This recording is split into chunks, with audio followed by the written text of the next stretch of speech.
ፊልሙ ሲጀምር በመካከለኛው የአሜሪካ ክፍል የምትገኘው የኮስታሪካ ተፈጥሯዊ ገጽታን እያስቃኘን ነው። የዛን ሰዓትም ነበር ከአንድ ሄሊኮፕተር ላይ የፊልሙን ዋና ገጸ ባህሪ ዶክተር ማይክል ሞርቤስን የምናየው። እሱም እንደወረደም ከፊት ለፊታቸው የሚታየው ዋሻ መግቢያው ላይ ወጥመድ እንዲያጠምዱ ይነግራቸዋል። ወጥመዱም የሚጠመደው የሌሊት ወፎቹን ለመያዝ ነበር። ሞርቤስም ለሄሊኮፕተሩ ሹፌር እንዲህ ሲል ይነግረዋል። እኚህ የሌሊት ወፎች ቫምፓየር ባት በመባል ሲታወቁ፣ እነሱም ክብደታቸው በጣም ቀላል የሆነ ቢሆንም ከነሱ 10 እጅ የሚበልጥ ክብደት ያለው ነገርን አጥምደው እንደሚበሉ ይነግረዋል። ከዛም ረዳቶቹ ወጥመዱን መግቢያው ጋር ካደረጉት በኋላ ሞርቤስ እጁን በስለት በመቅደድ ደሙ እንዲወጣ ያደርጋል። የደሙም ሽታ የሸተታቸው የሌሊት ወፎች ምንም ሳይቆዩ ወደ እሱ ሲመጡ እያየን ፊልሙ ከ25 ዓመት በፊት የነበረው ሞርቤስ ጋር ይመልሰናል። የዚህንም ሰዓት ነበረ የልጅነት ጓደኛውን ሉሲያንን የተተዋወቀው።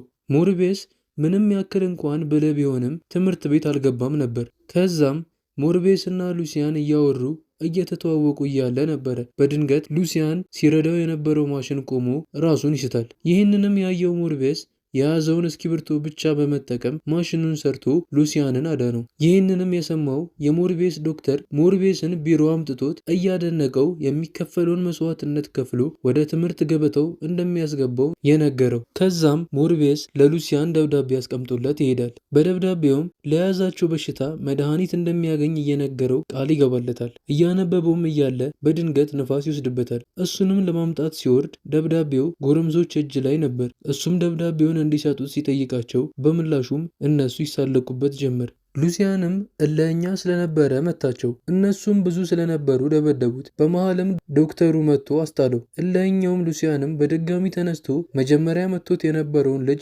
ሲመተው እናየዋለን። ከዛም ፊልሙ በ19 ዓመቱ ዶክተሬቱን በደም ወለድ በሽታዎች የያዘውን ሞርቤስን እየተመረቀ ያሳየናል። የዛን ሰዓትም ከስዊድን ንጉሥ የኖቤል ሽልማትን ሊሸለም ሲል አልፈልግም በማለት ሽልማቱን ውድቅ አድርጓል። ምክንያቱም ደግሞ ለሽልማት ሳይሆን ለያዘው በሽታ መድኃኒት ለማግኘት ነበር የሚለፈው። እዚህ ጋርም የሞርቤስ የስራ አጋሩ እንዲሁም ጓደኛውን እናያለን። እሷም ወደ ላብራቶሪ ክፍል ጠርታው ሲሄዱ እናያለን። እዛም እንደደረሱ የሌሊት ወፎቹን ለምን እንዳመጣቸው ትጠይቀዋለች። እሱም የእሱን ዲኤንኤ ከነሱ ጋር በማደባለቅ መድኃኒት ለመስራት እየሞከረ ነገራት።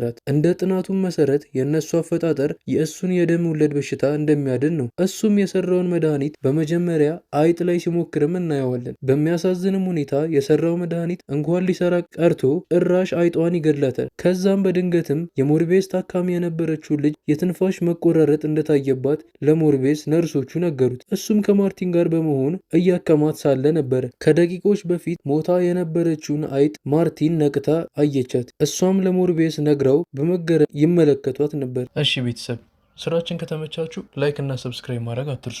እንዲሁም ሀሳብ አስተያየቶቻችሁን ኮመንት ሴክሽን ላይ አስቀምጡልን።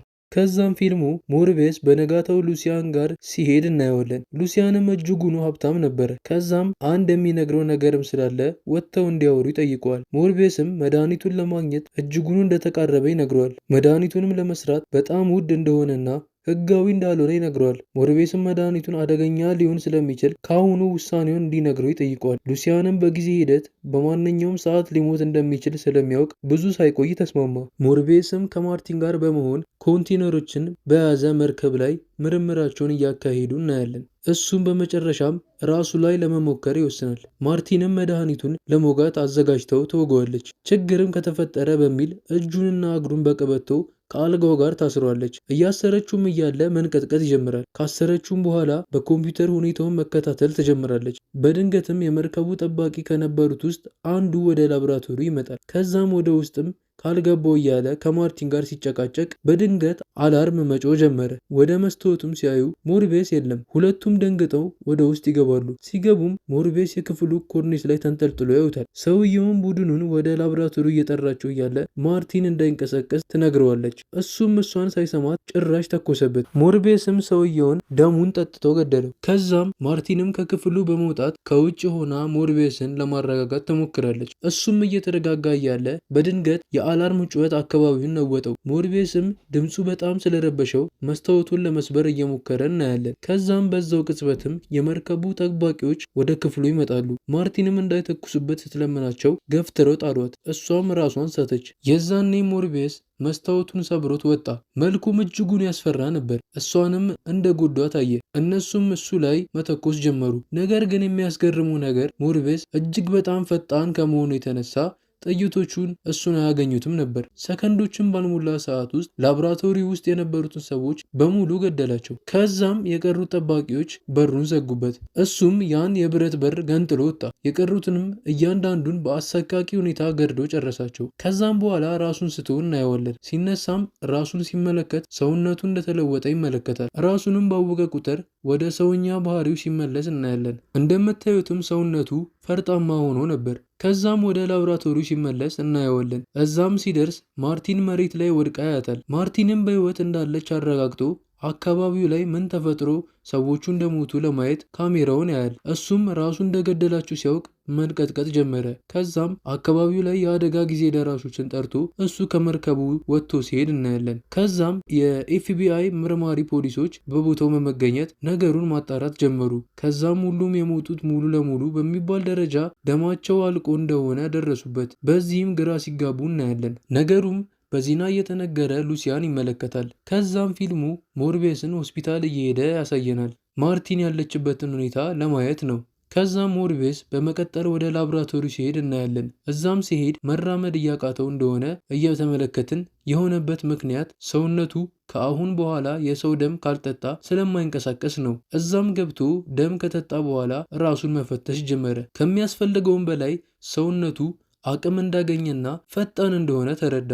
ነገር ግን ሞርቤስ ሰዎችን መጉዳት ስለማይፈልግ ይመገብ የነበረው ደም በአርቲፊሻል መንገድ የተሰራ ነበር። ከዛም የሌሊት ወፎችን ምላሽ ለማየት ወደ እነሱ ይገባል። እነሱም ሌላ ሰው ቢሆን ከመመገብ ወደኋላ አይሉም። ነገር ግን ሞርቤስ በውስጡ የእነሱ ደም ስለነበረው ምንም አላሉትም ነበረ። በተጨማሪም ከሱ በጣም በርቀት የሚሰሙ ድምፆችን መስማት ይችል ነበረ።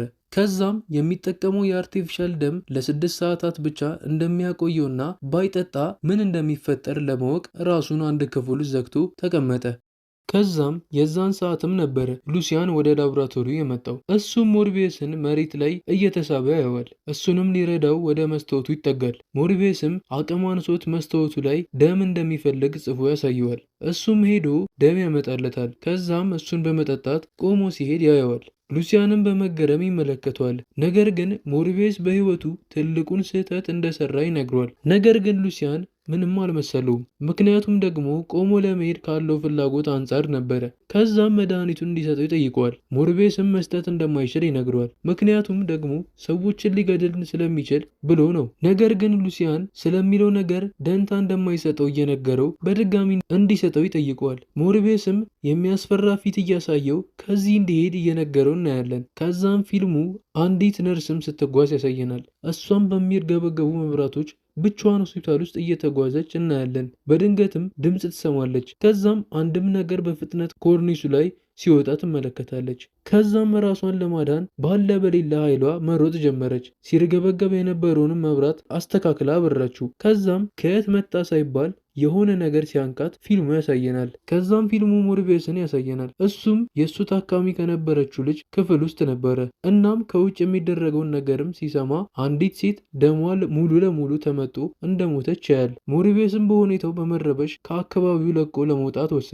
ከዛም የነበሩትን አርቲፊሻል ደሞች ሰብስቦ እያወጣ ሳለ መርማሪ ፖሊሶቹን ያገኛቸዋል። እነሱም በጥያቄ እያፋጠጡት ሳለ ነበረ የነርሷ መሞት የተነገራቸው። ከዛም እነሱም በፍጥነትም ሞርቤስን ለማሰር ሞከሩ። ነገር ግን እሱ በጣም ፈጣን ስለነበረ ከቦታው በፍጥነት ማምለጥ ችሎ ነበር። ነገር ግን የህንፃው ጫፍ ላይ ወጥቶ በነበረው ኃይለኛ ነፋስ ራሱን መቆጣጠር አቅቶት ሲደነባበር ነበር ፖሊሱ ደርሶ ያዘው። ከዛም ፊልሙ ሞርቤስ እስር ቤት ውስጥ ገብቶ ያሳየናል። እሱም በተቻለው መጠን ራሱን ለመቆጣጠር እየጣረ እንመለከታለን። ከዛም ፖሊሶቹ በጥያቄ በድጋሚ ያፋጥጡታል። ነገር ግን እሱ ምንም እንደማይነግራቸው እናም በጣም ስለራበውም ደም እንዲሰጡት ነገራቸው። ምክንያቱም ደግሞ በጣም ከራበው ራሱን መቆጣጠር አይችልም። ለዛ ነበረ። ነገር ግን እነሱ ችላ ብለውት ሄዱ። ወደ እስር ቤትም መለሱት። ከዛም ከትንሽ ቆይታ በኋላ ሉሲያን ይመጣል። እሱም ለሞርቤስ እንደምንም ብሎ ከዚህ ቦታ እንደሚያስወጣው እናም ይህ ቦታ ለሱ እንደማይመጠን ይነግሯል። ከዛም የደም ከረጢትም ሰጥቶት ይወጣል። እዚህ ጋርም ሞርቤስ ቆይቶ ያስተዋለው ነገር ነበር። ምንድን ነው መሰላችሁ? እያነከሰ የመጣው ሉሲያን ሲወጣ ክራንቹን በሩ ጋር አስደግፎ ነበር የወጣው። ከዛም ሞርቤስም ሴትየዋን የገደላት እሱ እንደሆነ ሲያውቅ በንዴት የተቀመጠውን ደም በመጠጣት እስር ቤቱን ሰብሮ መውጣት ችሎ ነበር። ከዛም ከርቀትም ሉሲያን ያለበትን ቦታ ሰምቶ ወደ እሱ መሄድ ጀመረ። በኋላም ፊልሙ ሞርቤስ እሱን ለመያዝ እሱ ደግሞ ከሞርቤስ ለማምለጥ የሚያደርጉትን ትንቅንቅ ያስቃኘናል። ከዛም በድንገትም በፖሊሶቹ መከበብ ችለው ነበር። ነገር ግን ሉሲያን አንድም ሳያስቀር ሁሉንም አንድ በአንድ ገደላቸው። ከዛም ሞርቤስም በነበረው ነገር ትኩረት እየሳቡ እንደሆነ ሲገባው ካለበት አካባቢ ሉሲያንን ጥሎት መሄድ ችሎ ነበር። ከዛም ፊልሙ የሞርቤስን ረዳት ዶክተር የነበረችው ማርቲንን ሉሲያን ከርቀት ሲያያት ያሳየናል። ከዛም በንጋታው ማርቲን እየተጓዘች እያለ ፖሊስ እየተከታተላት እንደሆነ ገብቷት ወደ አንድ ሱቅ ውስጥ በመግባት ከፖሊሱ እይታ ጠፍታ ባስ ውስጥ ትገባለች። እሷም ከዛ ፊት ለፊቷ የነበረውን ጋዜጣ ማንበብ ትጀምራለች። እዛም ጋዜጣ ላይ የሞርቤስ ፊት በየቦታው ላይ ነበረ።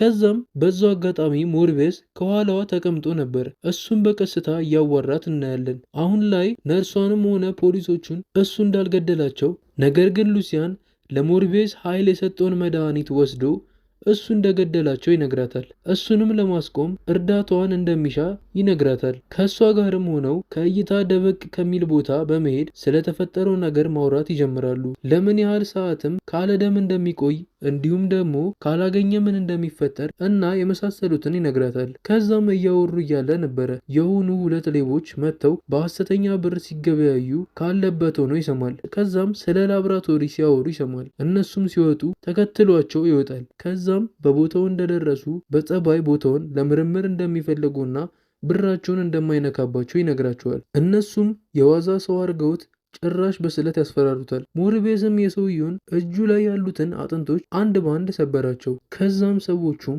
ከአካባቢው ጠፉ። እሱም ከዛ በኋላ ቦታውን ለምርምር እንዲመች አድርጎ ሲያስተካክል እናየዋለን። ከዛም ፊልሙ ሌላኛውን አውሬ ሉሲያንን ያሳየናል። እሱም በህይወቱ በጣም ደስተኛ እንደነበር መመልከት እንችላለን። ከዛም ሉሲያንም ወደ አንድ መሸታ ቤት ለመውጣት ሲዘጋጅ እናየዋለን። እዛም እንደደረሰ አንዲት እንስትን ተዋውቆ ከሷ ጋር አብረው ሲጠጡ ነበር። በድንገት ያው እንደዚህ አይነት ቦታ ስትሆኑ ነገረኛ አይጠፋም። ከዛማ አንዱ ነገር ፈለገው። ያው እሱም ዝም አለው ቦታው ስለማይመች። ራሱን ተቆጣጥሮ ከቦታው ወጣ። ቂም ይዞባቸው ስለነበርም እስኪወጡ ቁጭ ብሎ እየጠበቃቸው ነበር። ከዛም ከወጡ በኋላ ጉድ ሰራቸው። ከዛም እነሱ ጋርም እንደጨረሰ ማርቲን ጋር ይሄዳል። እሷንም ከሞርቤስ ጋር በጣም ስለምትቀራረብ እሱ የት እንደሚገኝ እንድትነግረው ይጠይቃታል። እሷም ስለ እሱ ምንም እንደማታውቅ ትነግረዋለች። በድጋሚም ይጠይቃታል። በአሁኑ ግን የጠየቃት የልብ ምቷን እየሰማ ነበረ። እሷም እንደምንም ብላ ልቧን ተቆጣጥረው ስለነበረ አላወቀባትም ነበር። እድል ከሷ ጋር ነበረች። ትቷት መሄድ ችሎ ነበር። ከዛም ፊልሙ ሞርቤስንና ማርቲንን ያሳየናል። እነሱም እየተሳሳሙ እያለ ሉሲያን ቆሞ እያያቸው ነበረ። እናም በካሜራ ሲመለከቱ ፖሊሶቹ ሰዎቹን ያጠቃቸው ሞርቤስ እንዳልሆነ ተረዱ። ሞርቤስንና ሉሲያንን ያሳደጋቸው ዶክተርም ነገሩን በዜና ይሰማል። እሱም በተለይ ሉሲያንን እንደ አባት ነበር ያሳደገው። እሱ ጋርም በመሄድ ከጎኑ እንደሆነ ነገር ግን ሰዎችን መጉዳት ማቆም እንዳለበት እየነገረው ሳለ ነበረ በድንገት ሉሲያን በንዴት ያጠቃው። ላሳደገው ሰው እንኳን አልተመለሰም። ከዛም ሞርቤስን እንመለከታለን። እሱም ራሱንና ሉሲያንን የሚገድል መርዝ እንደሰራ ለማርቲን ይነግራታል። ከዛም እየወጣም ሳለ ስልክ ይደወልለታል። ከአሳደገው ዶክተር ነበር። እሱም የተፈጠረውን ነገር ሲነግረው በንዴት ወደ አውሬነት ተቀይሮ ወደ እሱ ይሄዳል። ነገር ግን እዛ እንደደረሰ ዶክተሩ ብዙም አልቆየም፣ እጁ ላይ ሞተ። በዛን ቅጽበትም ካለበት ቦታ ሆኖ ሉሲያንን ማርቲንን ሲያስጨንቃት ይሰማል። የሞርቤስን ስም እንድትጠራ ነበር የሚያስጨንቃት። ያሉበትንም ቦታ ካለበት ሆኖ ሞርቤስ ማወቅ ችሎ ነበረ። ያለውንም ኃይል በመጠቀም ወደ ቦታው በፍጥነት ሲሄድ እናየዋለን። እዛም እንደደረሰ ማርቲን በጣም ተጎድታ ያገኛታል። እሱም በጣም አዘነ። ማርቲንም ከመሞታ በፊት ኃይል እንዲያገኝ የእሷን ደም ጠጥቶ እንዲፋለም ነገረችው። እሱም እንዳለችው አድርጎ ከሉሲያን ጋር ፍልሚያ ይጀምራል። ሞርቤስም ከሱ ጋር ህንፃ ለህንፃ ሲዘል ተጎድቶ እንደነበረ እናያለን። ሉሲያን ግን ምንም አልሆነም ነበር። ምክንያቱም ደግሞ እሱ በቂ የሆነ ደም ስላገኘ ነበር። ሉሲያንም ሞርቢየስን ለመግደል ሲያንገላተው እናያለን። የቀረችውንም ኃይል አካባቢውን በሚነውጥ ድምፅ ሲጮህ እናያለን። ከዛም አካባቢውን መንቀጥቀጥ ጀመረ። ምን እያደረገ እንደሆነ ያልገባው ሉሲያንም ዝም ብሎ ያየው ነበር። በቅጽበትም አካባቢው በሌሊት ወፎች ተሞላ። ከዛም እነሱም ሞርቢየስን ከወደቀበት ያነሱታል። ሉሲያንም እሱን ለመግደል ብረት መሰል ነገር ይዞ ወደ እሱ ይሮጣል። ሞርቢየስም የእሱን እንቅስቃሴዎች በእርጋታ በማየት መልሶ ሞርቢየስ እሱን አጠቃው። ከዛም መሬት ላይ በመዘረር ሰርቶት የነበረውን መድኃኒት ወጋው። ሉሲያንም መድኃኒቱ ወደ ሰውነቱ መለሰው። ይህም ሲሆን አካባቢው በፖሊሶች እየተወረረ ነበር። ይህንንም ያየው ሞርቢየስም ከፖሊሶቹ እይታ ውጪ በሆነ መልኩ ከአካባቢው ይሰወራል። ከዛም ፊልሙ ከመጠናቀቁ በፊት በስተመጨረሻ የሞተችው ማርቲን እንደ ሞርቢየስ ተቀይራ ስትነቃ ያሳየናል። ከዛም ፊልሙ ይጠናቀቃል።